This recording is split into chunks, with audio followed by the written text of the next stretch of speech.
Assalamualaikum warahmatullahi.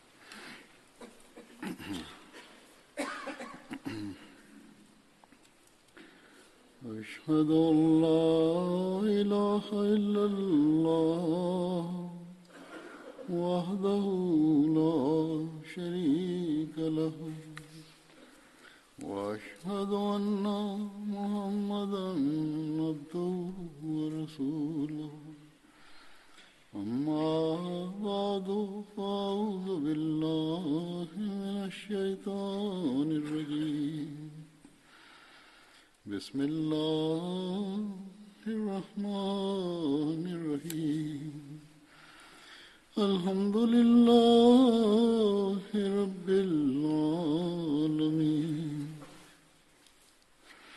الرحمن الرحيم مالك يوم الدين إياك نعبد وإياك نستعين اهدنا الصراط المستقيم صراط الذين أنعمت عليهم غير المغضوب عليهم ولا الضالين.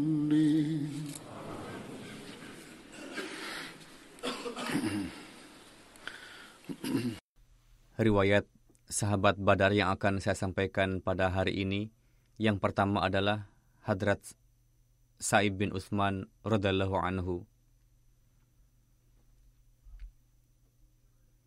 Beliau berasal dari kabilah Banu Jama. Beliau adalah putra dari Utsman bin Maz'un radhiyallahu anhu. Ibunda beliau bernama Hadrat Kholah binti Hakim. Beliau memeluk Islam pada awal permulaan Islam. Hadrat Sa'ib bin Utsman ikut serta dalam hijrah kedua menuju Habsyah beserta ayahanda dan paman beliau, Hadrat Qudamah.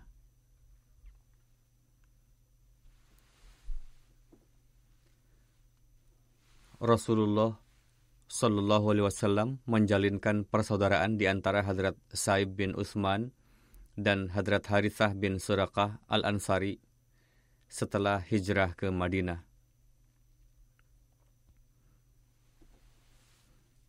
Beliau termasuk pasukan pemanah Rasulullah Sallallahu Alaihi Wasallam.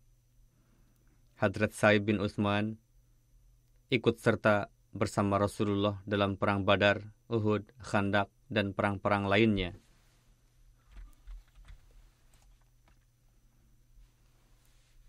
Dalam perang Buat, Rasulullah menetapkan beliau sebagai Amir Madinah. Perang Buat terjadi pada tahun 2 Hijri. Berkenaan dengan itu, Hadrat Mirza Bashir Ahmad menulis bahwa pada akhir Rabiul Awal atau permulaan Rabiul Akhir, Hadrat Rasulullah mendapatkan berita dari Quraisy yang karenanya beliau membawa serta kaum muhajirin keluar dari Madinah dan menetapkan Sa'ib bin Utsman bin Maz'un sebagai Amir Madinah. Tetapi Quraisy tidak mengetahui dan beliau kembali pulang setelah sampai di Buat. Buat adalah nama gunung kabilah Juhainah yang berjarak kira-kira 48 mil dari Madinah. Hadrat Sa'ib bin Utsman ikut serta dalam perang Yamamah. Perang Yamamah terjadi pada tahun 12 Hijriah pada masa kekhalifahan Hadrat Abu Bakar, yang di dalamnya beliau terkena anak panah yang menyebabkan beliau wafat sesudahnya. Umur beliau lebih dari 30 tahun. Sahabat berikutnya bernama Hadrat Damrah bin Amr al-Juhni. Ayahanda Hadrat Damrah adalah Amr bin Addi dan sebagian orang menyebutkan nama ayahanda beliau Bashar juga. Beliau adalah sekutu kabilah Banu Tarif, sedangkan menurut sebagian lagi beliau adalah sekutu kabilah Banu Sa'idah, yaitu kabilah Hadrat Sa'ad bin Ubadah, yakni perjanjian di antara mereka bahwa kapanpun membutuhkan bantuan di antara kedua belah pihak, mereka akan saling membantu.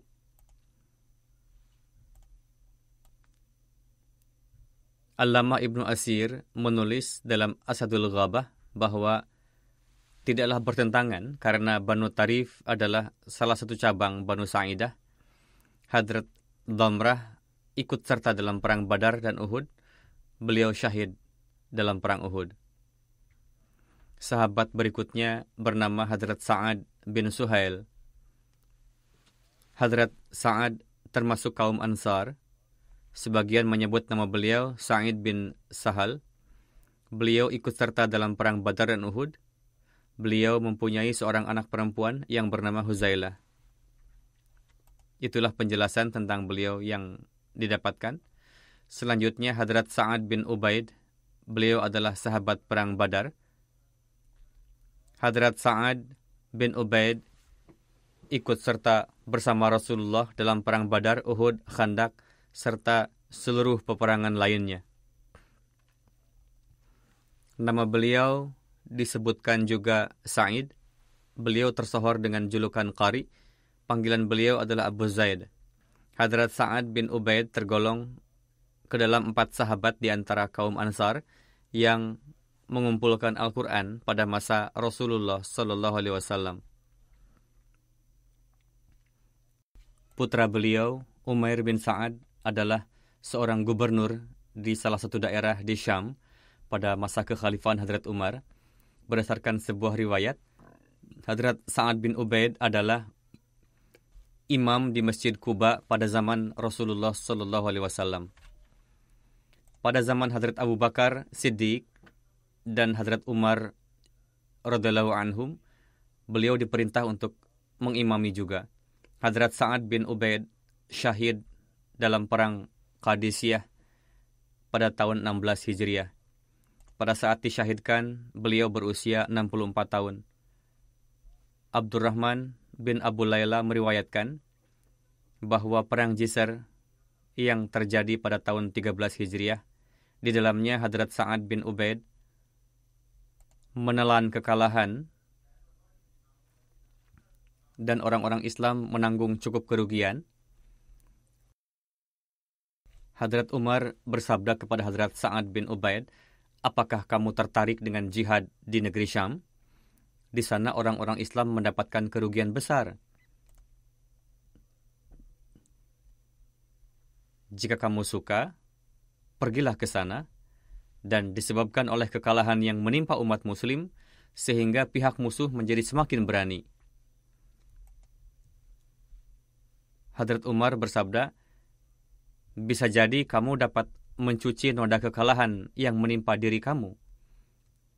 Sepulang dari perang Jisr, pasukan Islam mengalami kerugian. Hadrat Umar bersabda kepada beliau, "Jika kamu ingin mencuci noda kekalahan tersebut, di Syam sedang terjadi perang." Hadrat Sa'ad menjawab, "Tidak, saya tidak akan pergi kemana-mana selain di bumi dari mana saya telah lari. Saya akan pergi melawan musuh yang telah mengalahkan kami." Yakni maksudnya adalah musuh yang telah menang dalam peperangan sebelumnya. Oleh karena itu, Hadrat Sa'ad bin Ubaid datang ke Qadisiyah dan berperang di sana, kemudian syahid. Abdurrahman bin Abu Layla meriwayatkan bahwa Hadrat Sa'ad bin Ubaid mengatakan kepada orang-orang, "Besok kita akan melawan musuh dan kita akan syahid. Oleh karena itu, kalian jangan mencuci darah dari badan kami dan jangan mengafani selain dengan pakaian-pakaian yang melekat pada badan kami." rincian tentang perang Jisr. Dalam khutbah sebelumnya juga saya telah jelaskan. Berkaitan dengan hal tersebut, saya hendak terangkan sedikit. Sebagaimana telah saya sampaikan bahwa perang Jisr terjadi di antara orang-orang Islam dengan orang-orang Iran di tepi sungai Efrat pada tahun 13 Hijriah. Komandan Laskar Islam adalah Hadrat Sa'ad bin Ubaid, sedangkan komandan Laskar Iran bernama Bahman Jadwiyah. Jumlah pasukan Muslim adalah 10.000 orang, sedangkan pasukan Iran adalah 30.000 orang dan 300 gajah. Disebabkan ada penghalang di antara sungai Efrat, yakni sungai Efrat berada di tengah-tengah. Oleh karena itu, kedua kelompok berhenti berperang sampai agak lama sehingga disiapkan sebuah jisr atau jembatan di Efrat dengan persetujuan kedua belah pihak. Disebabkan jembatan itulah disebut dengan perang Jisr. Ketika jembatan sudah siap, Bahman Jadwiyah mengirimkan pesan kepada Hadrat Abu Ubaid, akankah kalian datang dengan menyeberangi jembatan ataukah kalian akan mengizinkan kami menyeberangi jembatan? Hadrat Abu Ubaid berpendapat supaya pasukan Muslim menyeberangi jembatan dan berperang melawan kelompok penentang. Sedangkan pemimpin Laskar Hadrat Sulaid menentang pendapat tersebut, tetapi Hadrat Abu Ubaid menyeberangi sungai Efrat dan menyerang Laskar ahli Faris. Peperangan terus berlanjut sampai agak lama. Setelah itu Bahman Jadwiyah melihat tentaranya terpencar. Dia melihat bahwa pasukan Iran telah mundur, maka ia memerintahkan untuk memajukan gajah-gajah. Dengan majunya gajah-gajah, barisan Muslim terpencar. Laskar Islam mulai menepi ke sana kemari. Hadrat Abu Ubaid berkata kepada pasukan Muslim, "Hai hamba-hamba Allah, seranglah gajah-gajah dan patahkanlah gading-gadingnya." Setelah mengatakan demikian, Hadrat Abu Ubaid sendiri berderap maju dan menyerang gajah satu persatu dan mematahkan gading-gadingnya. Laskar yang lain juga melihat ini, mulai berperang dengan gesit dan mematahkan beberapa gading dan kaki-kaki gajah serta membunuh para penunggangnya. Secara kebetulan, Hadrat Abu Ubaid datang di depan seekor gajah. Beliau tebas dan patahkan gadingnya. Namun, beliau berada di bawah kaki gajah tersebut dan beliau syahid karena terhimpit. Setelah pensyahidan Hadrat Abu Ubaid, 7 orang menyelamatkan panji Islam secara bergantian dan mereka syahid saat perang.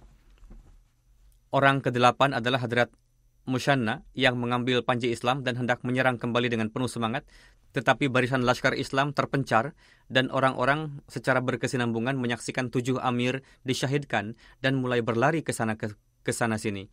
Sedangkan beberapa orang melompat ke dalam sungai. Hadrat Musyanna dan kawannya terus berperang dengan jantan. Akhirnya Hadrat Musyanna terluka dan beliau seraya berperang menyeberangi sungai Efrat dan kembali. Dalam peristiwa tersebut, kaum muslimin banyak menanggung kerugian. 4.000 orang Islam syahid, sedangkan 6.000 tentara Iran terbunuh. Perang ini terjadi karena orang-orang Iran menyerang berkali-kali dan untuk menahan serangan-serangan tersebut diizinkan untuk berperang. Sahabat berikutnya adalah Hadrat Sahal bin Atiq. Nama beliau juga disebut Suhail. Ibunda beliau bernama Hadrat Jamilah binti Alqamah. Hadrat Sahal bin Atiq ikut serta dalam Bai'at Aqabah kedua bersama 70 kaum Ansar. Beliau mendapatkan kesempatan untuk ikut serta dalam perang Badar dan Uhud. Kemudian sahabat berikutnya adalah Hadrat Suhail bin Rafi. Hadrat Suhail berasal dari kabilah Banu Najjar. Tanah yang di atasnya dibangun Masjid Nabawi adalah milik beliau dan saudara beliau, Hadrat Sahal. Ibunda beliau bernama Hadrat Zubaybah binti Sahal. Hadrat Suhail ikut serta bersama Rasulullah dalam perang Badar, Uhud, Khandak, serta perang-perang yang lainnya. Dan beliau wafat pada masa kekhalifahan Hadrat Umar. Berkenaan dengan hijrah Rasulullah ke Madinah, Hadrat Muslim Maud menulis, beliau menulis bahwa ketika Rasulullah memasuki Madinah, setiap orang menghendaki supaya beliau tinggal di rumahnya. Lorong-lorong yang dilewati unta beliau, beragam keluarga yang ada di lorong tersebut berdiri di depan rumahnya masing-masing dan menyambut Rasulullah dengan mengatakan, "Ya Rasulullah, ini adalah rumah kami, dan ini adalah harta kami, dan ini jiwa kami yang hadir untuk mengkhidmati Anda. Ya Rasulullah, kami layak untuk menjaga Anda. Mohon untuk berkenan tinggal di rumah kami." Sebagian orang berderap maju dengan semangat dan memegang tali kendali unta beliau supaya beliau turun di rumah mereka.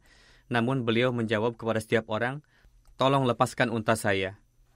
Pada hari ini, unta saya telah diperintahkan oleh Allah Ta'ala bahwa di mana Allah Ta'ala kehendaki, di sana unta ini akan berhenti.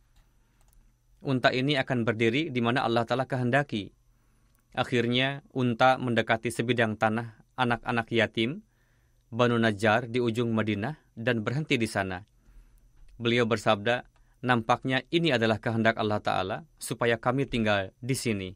Kemudian beliau bersabda, "Tanah ini milik siapa?" "Ini adalah tanah milik beberapa anak yatim."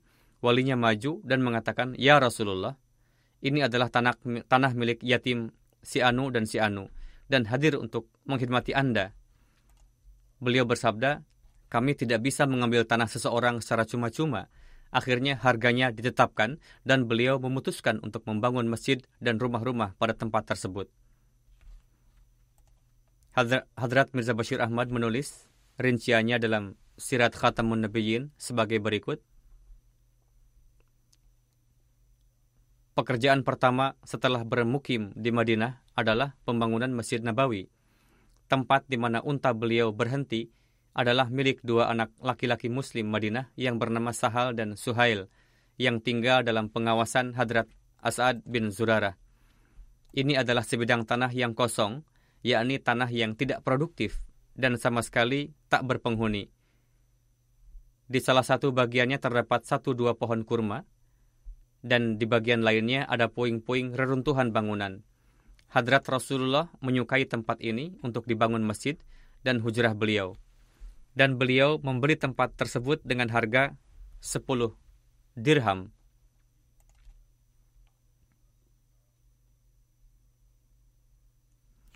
Setelah tanahnya diratakan dan pohon-pohonnya ditebang, maka dimulailah pembangunan Masjid Nabawi. Berdasarkan sebuah riwayat, Hadrat Abu Bakar Siddiqlah yang membayar harga tanah tersebut.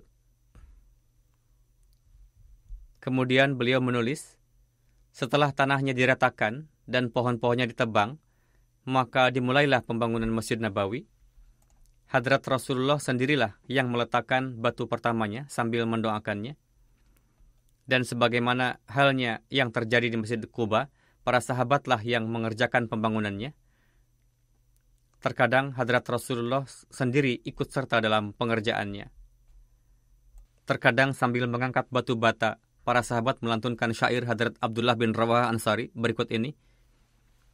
Hadzal himalu la himala khaybar. Hadza abarru rabbana wa adhar. Yakni muatan ini bukanlah muatan barang dagangan Khaybar yang dimuat di atas hewan-hewan. Bahkan wahai Tuhan kami, muatan ini adalah muatan takwa dan kesucian yang kami angkat untuk meraih ridha Engkau. Dan sesekali para sahabat membaca syair Abdullah bin Rawaha berikut ini. Allahumma innal ajra ajrul akhirah farham al-ansara wal muhajir. Yakni, ya Allah, sesungguhnya ganjaran yang sejati adalah ganjaran akhirat. Maka dengan karunia Engkau, turunkanlah rahmat Engkau kepada para ansar dan muhajirin. Ketika para sahabat membaca syair-syair ini, terkadang Hadrat Rasulullah pun ikut melantunkannya bersama mereka. Dan demikianlah, setelah bekerja keras dalam jangka waktu yang lama, masjid tersebut selesai dibangun. Bangunan masjid terdiri dari lempengan-lempengan batu dan batu-batu bata yang dipasang di sekeliling tiang-tiang kayu. Pada zaman itu, cara yang biasa dilakukan untuk membuat bangunan yang kokoh adalah dengan mendirikan balok kayu sebagai tiang atau pilar. Lalu di sekelilingnya ditanam batu-batu bata dan tanah supaya berdiri dengan kokoh. Inilah struktur masjid. Sedangkan di atapnya dipasang pelepah dan dahan kurma. Di dalam masjid untuk tumpuan atap digunakan tiang dari batang kurma. Dan selama belum diusulkan adanya mimbar, tempat di mana Hadrat Rasulullah berdiri menyampaikan khutbah, itulah yang menjadi mimbar. Pada saat khutbah, Hadrat Rasulullah berdiri dengan bersandar pada salah satu di antara tiang-tiang itu. Masjid berlantaikan tanah, dan pada saat hujan deras atap menjadi bocor, sehingga pada saat seperti itu lantai menjadi becek. Melihat adanya kesulitan ini, kemudian dibuatlah lantai dari batu-batu kecil. Batu-batuan kecil diletakkan di atasnya. Di masa-masa awal, masjid menghadap Baitul Maqdis. Namun pada saat terjadi perubahan kiblat, kemudian arahnya dirubah. Ketinggian masjid pada saat itu setinggi 10 kaki, yakni tinggi atapnya 10 kaki, panjangnya 105 kaki, sedangkan lebarnya kurang lebih 90 kaki.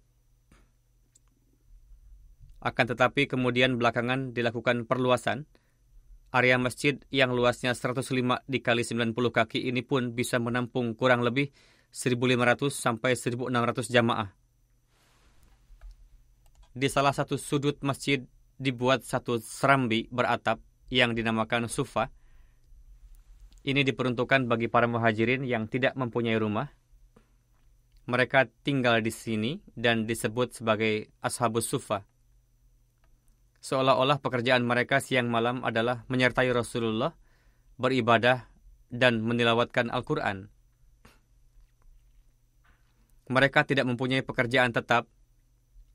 Hadrat Rasulullah sendiri yang mengurusi mereka, dan ketika beliau menerima suatu pemberian atau hadiah dan sebagainya, atau di rumah beliau ada sesuatu, maka pasti dikeluarkan bagian untuk mereka. Seringnya Hadrat Rasulullah lah yang memberikan mereka makan dan minum. Bahkan terkadang beliau sendiri menahan rasa lapar, dan apa yang ada di rumah beliau, beliau berikan kepada para ashabus suffah. Kaum Ansor pun sampai batas tertentu terlibat dalam menjamu mereka dan membawa tandan-tandan kurma yang digantungkan di masjid untuk mereka. Akan tetapi, meskipun demikian, kondisi mereka begitu sulit dan terkadang sangat kelaparan. Dan kondisi ini berlangsung hingga beberapa tahun, sampai suatu masa ketika populasi Madinah semakin bertambah, dan sebagai konsekuensinya tercipta lapangan pekerjaan bagi mereka, mereka mulai mendapatkan pekerjaan dan sebagainya. Dan telah ada bantuan dari Baitul Mal juga. Kondisi mereka menjadi lebih baik dan dibantu. Untuk Hadrat Rasulullah disiapkan tempat tinggal yang menyambung dengan masjid. Bagaimana tempat tinggal itu? Sebuah hujrah kecil yang berukuran 10 sampai 15 kaki, dan di antara hujrah dengan masjid tersebut dibuatkan satu pintu yang melaluinya Hadrat Rasulullah datang ke masjid untuk memimpin salat dan sebagainya. Ketika Hadrat Rasulullah melakukan beberapa pernikahan lagi, maka di samping hujrah tersebut dibangun juga hujrah-hujrah yang lain, dan di sekitar masjid dibangun juga rumah beberapa sahabat. Inilah Masjid Nabawi yang dibangun di Madinah, dan pada masa itu dikarenakan tidak ada gedung publik yang bisa digunakan untuk kepentingan umum, oleh karena itu masjid tersebut juga berfungsi sebagai gedung pemerintahan. Di sanalah kantor, di sana jugalah seluruh sekretariat pemerintahan, di sana jugalah Masjid Hadrat Rasulullah SAW dilaksanakan.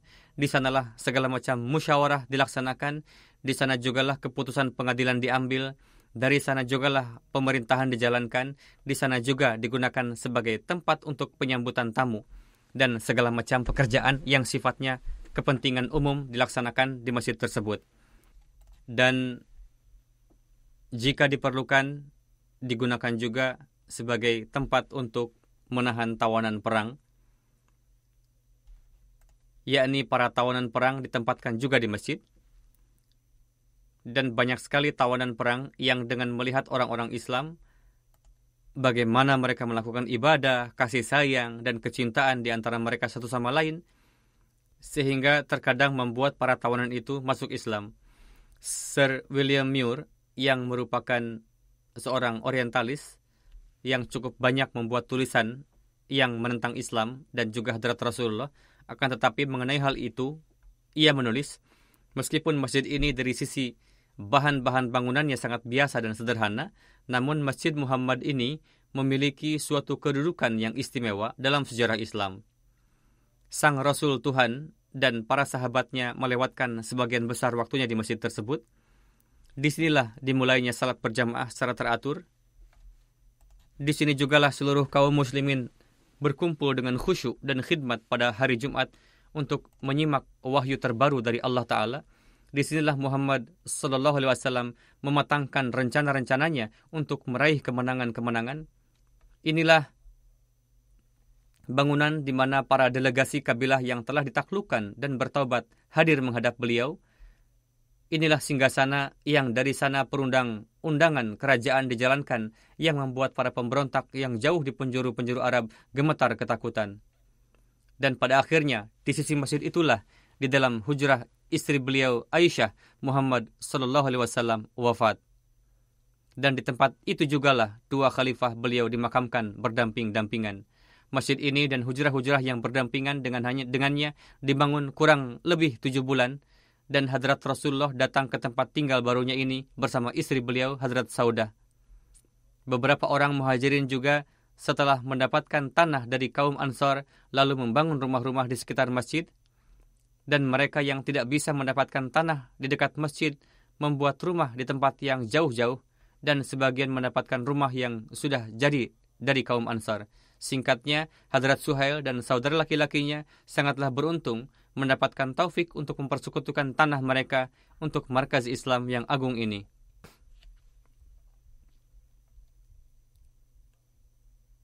Kemudian sahabat yang selanjutnya bernama Hadrat Sa'ad bin Khaythama. Hadrat Sa'ad bin Khaythama berasal dari suku Aus. Ibu beliau bernama Hind bin Aus, binti Aus. Hadrat Abu Zayya Numan bin Thabit yang merupakan sahabat Badar adalah saudara laki-laki beliau dari pihak ibu.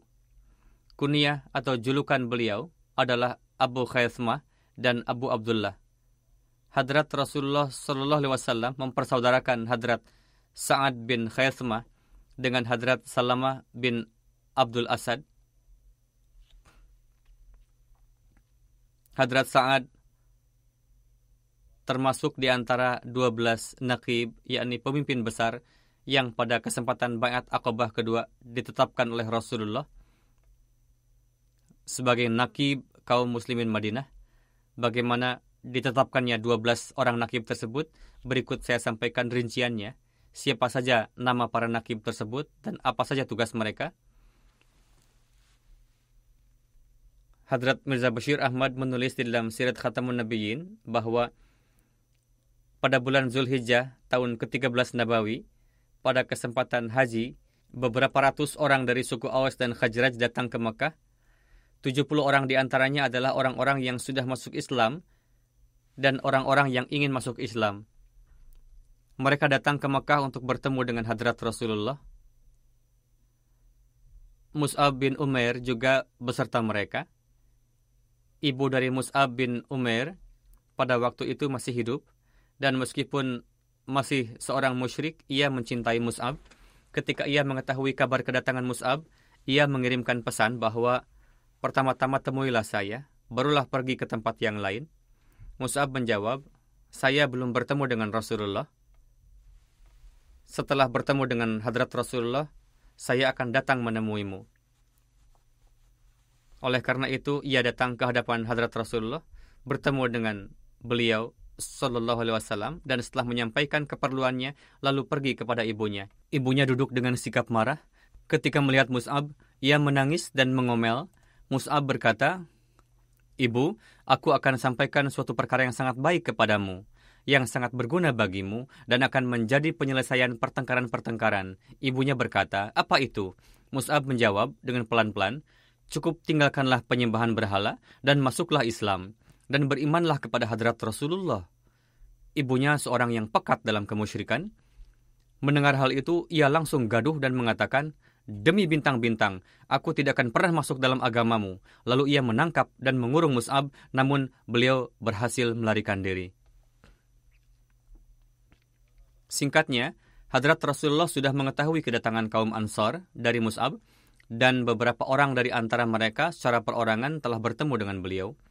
Namun dikarenakan pada saat itu diperlukan suatu pertemuan bersama dan secara rahasia, yakni hendaknya ada pertemuan terpisah, oleh karena itu setelah selesai prosesi haji, ditetapkanlah pada tanggal pertengahan di bulan Zulhijjah. Di hari itu, menjelang tengah malam, semua orang hendaknya datang ke lembah yang sama seperti tahun lalu untuk menemui Rasulullah, sehingga bisa berbincang dengan tenang dan leluasa. Dan beliau Shallallahu Alaihi Wasallam menekankan kepada para Ansor supaya jangan datang bergerombol, melainkan datang satu-satu atau dua-dua orang, karena bisa terlihat oleh musuh, dan hendaknya datang ke lembah pada waktu yang telah ditetapkan. Dan jika ada yang tertidur, maka jangan dibangunkan. Jangan juga menunggu orang yang tidak hadir. Sebagaimana pada tanggal yang telah ditetapkan, pada malam hari saat berlalu 1/3 malam, Rasul keluar dari rumah sendiri, dan di jalan beliau mengajak paman beliau, Abbas, yang saat itu belum baiat. Namun beliau sangat mencintai Rasulullah dan merupakan pemimpin keluarga Hashim. Beliau berdua sampai di sungai tersebut. Tidak lama kemudian, para Ansar datang silih berganti sebanyak dua orang. Mereka berjumlah 70 orang yang berasal dari kabilah Aus dan Khazraj. Abbas yang paling pertama memulai perbincangan dengan mengatakan, "Wahai kelompok Khazraj, Muhammad adalah seorang terhormat dan dicintai di dalam keluarga besarnya. Dan sampai saat ini keluarganya menjamin keselamatannya dan siap berkorban untuknya dalam keadaan genting. Namun saat ini Muhammad beriradah untuk meninggalkan negerinya dan pergi ke tempat kalian. Jika kalian berkeinginan untuk membawanya beserta kalian, maka kalian harus melindunginya dalam berbagai keadaan dan kalian harus menjaganya dari bahaya-bahaya musuh. Jika kalian sanggup untuk itu, maka itu lebih baik.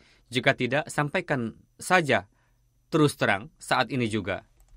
Karena cara demikian adalah baik." Bara bin Marur, seorang senior dan berpengaruh di kalangan Ansar, mengatakan, "Wahai Abbas, kami telah mendengar apa yang kamu sampaikan, namun kami ingin Rasulullah sendiri yang menyampaikan secara langsung apa saja tanggung jawab yang ingin beliau berikan kepada kami." Lalu Rasul menilawatkan beberapa ayat Al-Quran, lalu menyampaikan ajaran Islam dalam ceramah singkatnya dan menjelaskan perihal hukukullah dan hukukul ibad. Beliau bersabda, "Yang saya harapkan untuk diri saya hanyalah sebagaimana kalian menjaga kerabat dan orang-orang yang kalian cintai, seperti itu juga perlakukanlah aku jika diperlukan." Setelah selesai menyampaikan ceramahnya, sesuai dengan tradisi Arab, Bara bin Marur memegang tangan Rasulullah dan berkata, "Wahai Rasul, demi Tuhan yang telah mengutus engkau dengan kebenaran, kami akan melindungi Anda seperti melindungi jiwa kami sendiri. Kami dibesarkan di bawah bayangan pedang.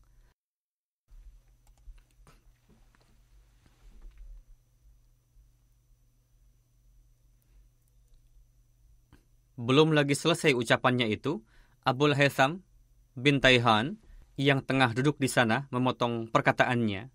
Beliau mengatakan, "Wahai Rasul," ia pun sudah masuk Islam saat itu.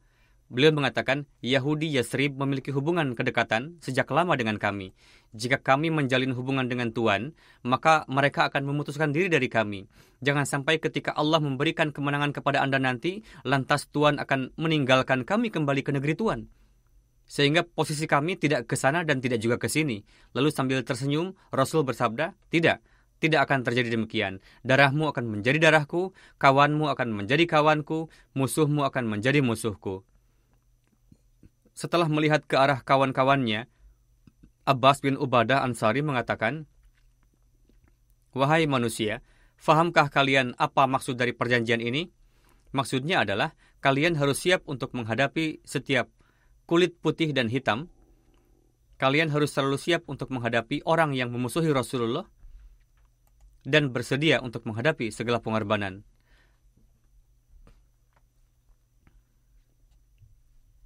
Orang-orang mengatakan, ya, kami faham.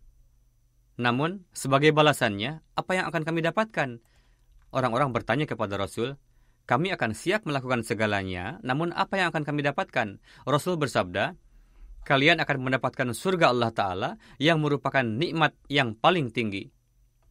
Semuanya mengatakan, kami setuju dengan perdagangan ini. Wahai Rasul, silahkan julurkan tangan Tuan. Lalu Rasul menjulurkan tangan berberkat beliau, dan sekelompok 70 orang yang bersedia berkorban jiwa ini baiat di tangan beliau dalam perjanjian untuk memberikan pembelaan. Baiat tersebut disebut dengan nama baiat Aqabah kedua. Setelah terjadi baiat, Rasul bersabda kepada mereka, Musa alaihissalam telah memilih 12 naqib dari antara kaumnya yang akan menjadi pengawas dan penjaga dari sisi Hadrat Musa alaihissalam. Aku pun ingin menetapkan 12 naqib dari antara kalian yang akan menjadi pengawas dan penjaga kalian. Bagiku mereka akan menjadi seperti para hawari Isa yang akan bertanggung jawab padaku berkenaan dengan kaumnya.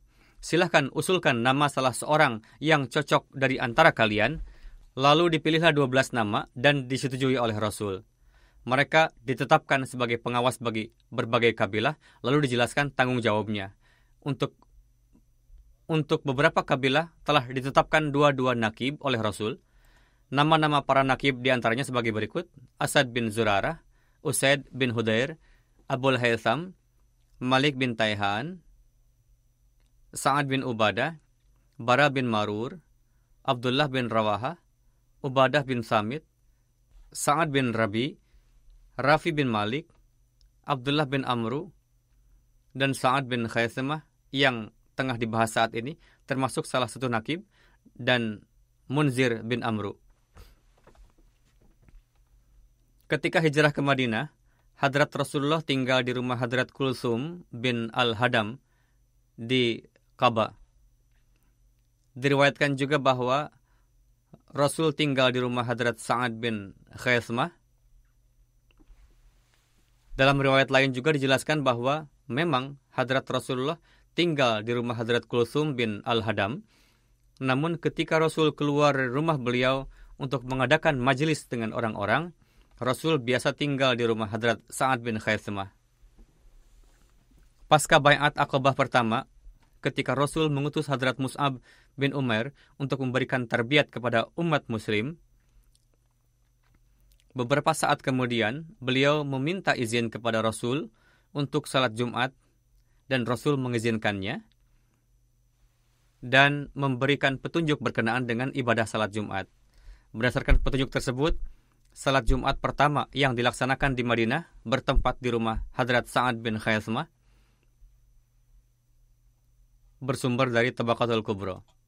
Hadrat Sa'ad bin Khaisamah memiliki sebuah sumur di Ka'bah yang dinamai Al-Gharas. Rasul biasa minum air darinya. Berkenaan dengan sumur tersebut, Rasul bersabda, ini merupakan salah satu sumber mata air surga dan airnya terbaik, yakni dingin dan rasanya baik. Ketika wafat, jenazah Rasul dimandikan dengan menggunakan air dari sumur tersebut. Hadrat Ali meriwayatkan, Rasul pernah bersabda, ketika aku wafat nanti, mandikanlah aku dengan menggunakan air sebanyak 7 wadah dari sumur Gharas. Abu Ja'far Muhammad bin Ali meriwayatkan, Rasul dimandikan 3 kali. Beliau dimandikan dengan air dari daun beri dalam keadaan masih mengenakan baju kamiz. Yang memandikan jenazah beliau diantaranya adalah Hadrat Ali, Hadrat Abbas, dan Hadrat Fadl. Dan berdasarkan satu riwayat, Hadrat Usama bin Zaid, Hadrat Syukran, dan Hadrat Awas bin Khawli ikut serta memandikan jenazah Hadrat Rasulullah SAW. Ketika sampai pada puncak penderitaan disebabkan oleh kezaliman orang Quraisy, banyak sekali di antara umat muslim yang hijrah pada tahap pertama tinggal di rumah Hadrat Sa'ad bin Khaisamah. Umat muslim yang hijrah ke Madinah biasanya tinggal di rumah Hadrat Sa'ad bin Khaisamah. Beberapa nama sahabat yang diketahui di antaranya Hadrat Hamzah, Hadrat Zaid bin Harithah, Hadrat Abu Qabsah, Maula Rasulullah SAW, Lalu Hadrat Abdullah bin Mas'ud dan lain-lain ketika hijrah tinggal di rumah Hadrat Sa'ad bin Khaismah. Sulaiman bin Abban meriwayatkan, ketika Hadrat Rasulullah berangkat ke Perang Badar, Hadrat Sa'ad bin Khaismah dan ayah beliau keduanya beriradah untuk berangkat bersama Rasul. Disampaikanlah ke hadapan Rasul bahwa ayah dan anak keduanya tengah berangkat menuju Perang Badar. Rasul bersabda, di antara mereka hanya salah satu yang boleh pergi untuk menjaga dan mengawasi para wanita. Hadrat Sa'ad mengatakan, jika ada alasan lain selain surga, maka pasti akan saya utamakan ayah saya. Namun, saya sendiri sangat berhasrat untuk mati syahid.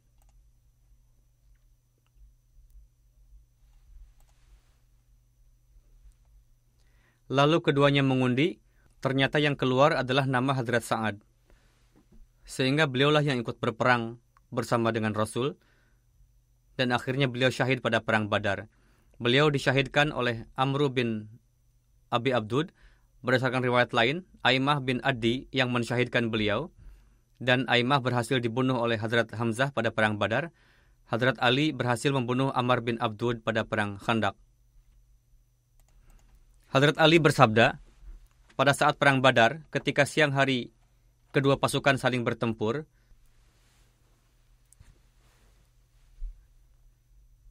saya berderap maju untuk menghadapi seseorang. Apa yang saya lihat? Hadrat Sa'ad bin Khaismah tengah bertarung dengan seorang musyrik di atas bukit pasir. Sehingga pada akhirnya musyrik tersebut mensyahidkan beliau. Orang musyrik tersebut mengenakan baju besi, berkuda. Lalu ia turun dari kudanya. Ia mengenali saya, namun saya tidak mengenalinya. Ia menantang untuk bertarung dengan saya, lalu saya menghampirinya. Ketika ia mulai menyerang saya mundur supaya posisinya sejajar, tidak berada di ketinggian, dan itu merupakan prinsip pertarungan untuk turun ke bawah dan mendekat. Karena saya tidak mau ia menyerang dengan pedang dari ketinggian, ketika saya melangkah mundur, ia mengatakan, "Hai Ibnu Abi Talib, kenapa kamu kabur?" Saya katakan padanya, "Qaribun mufarra."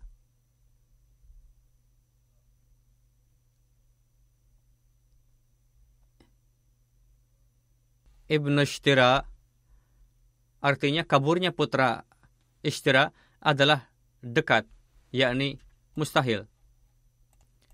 Ishtira telah menjadi sebuah perumpamaan di kalangan bangsa Arab, sebagaimana dikisahkan, konon ada seorang perampok yang datang untuk merampok orang-orang, namun ketika orang-orang menyerangnya, ia kabur. Ternyata kaburnya perampok tersebut adalah untuk sementara, karena ketika mendapatkan kesempatan, segera akan berusaha untuk kembali merampok. Ungkapan tersebut digunakan perumpamaan, yakni mundur untuk sementara, lalu menyerang musuh.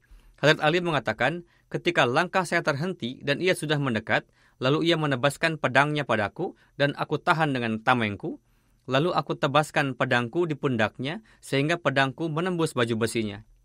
Saya yakin pedangku akan berhasil menghabisinya, namun dari arah belakang saya merasa ada kilatan pedang. Ketika akan melakukan serangan susulan, saya merasa ada kilatan pedang dari arah belakang. Aku menunduk ketika pedang menebas dari arah belakang, begitu kerasnya pedang mengenai orang tersebut, sehingga membuat kepalanya terlepas dari tubuh.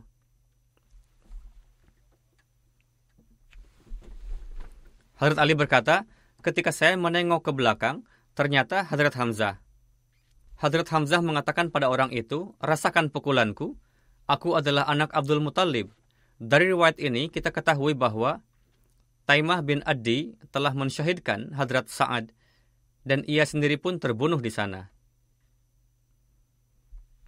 Berdasarkan satu riwayat, Rasulullah bersama dua kuda yang pertama ditunggangi oleh Hadrat Mus'ab bin Umair, dan kuda yang kedua ditunggangi oleh Hadrat Sa'ad bin Khaismah, sedangkan Hadrat Zubair bin Awwam dan Hadrat Miqdad bin Aswad menungganginya bergantian. Pada Perang Badar, berapa kuda yang dimiliki pasukan Muslim? Berkenaan dengan itu, dijumpai beragam riwayat dalam sejarah. Hadrat Mirza Bashir Ahmad berpendapat bahwa pasukan muslim memiliki 70 unta dan 2 kuda. Namun dalam beberapa riwayat lainnya tertulis bahwa kuda berjumlah 3 dan 5.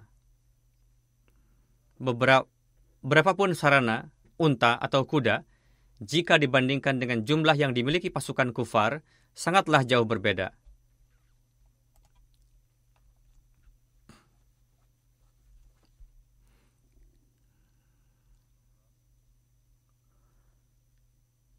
Namun, ketika umat muslim diserang oleh kaum kufar yang berhasrat untuk menghapuskan Islam, pasukan mukmin sudah tidak memperdulikan jumlah sarana yang dimiliki, apakah itu kuda dan lain-lain. Melainkan gejolak untuk berkorban demi Allah Ta'ala, seperti yang zahir dari jawaban beliau tadi, yakni permasalahannya bukanlah memperebutkan benda duniawi, melainkan pengorbanan demi Allah Ta'ala. Untuk itu, sang putra mengatakan kepada sang ayah, dalam hal ini saya tidak bisa mengutamakan ayah. Jadi itu merupakan satu rintihan yang diterima oleh Allah Ta'ala dan kemenangan yang dianugerahkan oleh Allah Ta'ala. Semoga setiap saat Allah Ta'ala meninggikan derajat para sahabat tersebut. Amin.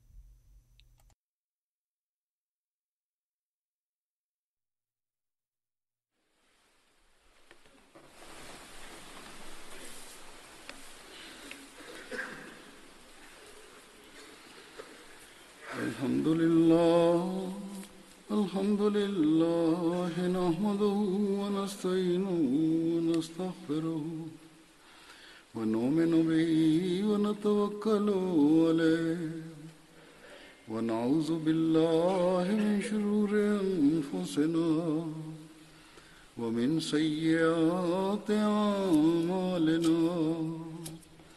من يهده الله فلا مضل له ومن يضلل فلا هادي له ونشهد أن لا إله إلا الله ونشهد أن محمدا عبده ورسوله.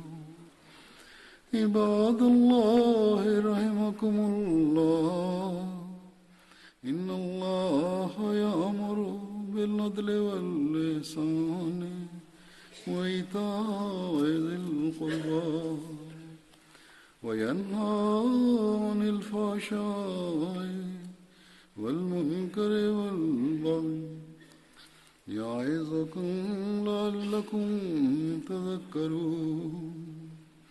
اذكروا الله يذكركم وادعوه يستجب لكم ولذكر الله